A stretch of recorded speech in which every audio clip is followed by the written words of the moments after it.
আসসালামু আলাইকুম। আশা করি সবাই ভালো আছেন আর আমিও ভালো আছি।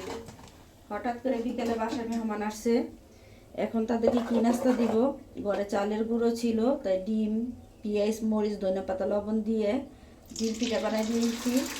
তারা নাস্তা খেয়ে চলে গেছে। এখন আমার বাচ্চাদের জন্য, বাচ্চারা অবশ্য আসে নাই কে, একটু তাড়াতাড়ি বানাইতেছি। কিসের জন্য?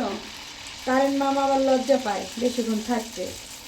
নতুন বউ যখন লজ্জা পায় সবার সামনে যাইতে, এবং কারেন্ট মামাটাও লজ্জা পাইতেছে, ঘন ঘন বাপের বাড়ি যায় আর আসে।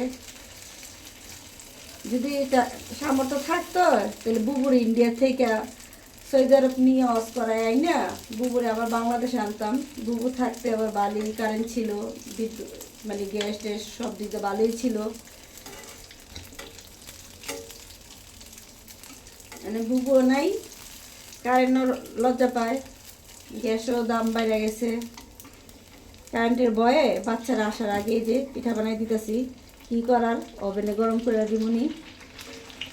যাই হোক, আমার পিঠাটা কেমন হয়েছে? জাল জাল পিঠা, কাঁচামরিচ, পেঁয়াজ, ধনে পাতা, লবণ দিয়ে চালের গুঁড়ো করে ডিম দিয়ে পিঠা বানাইতেছি।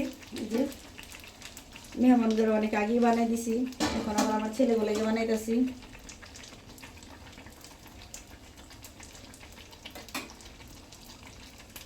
কেমন হয়েছে জানাইবেন।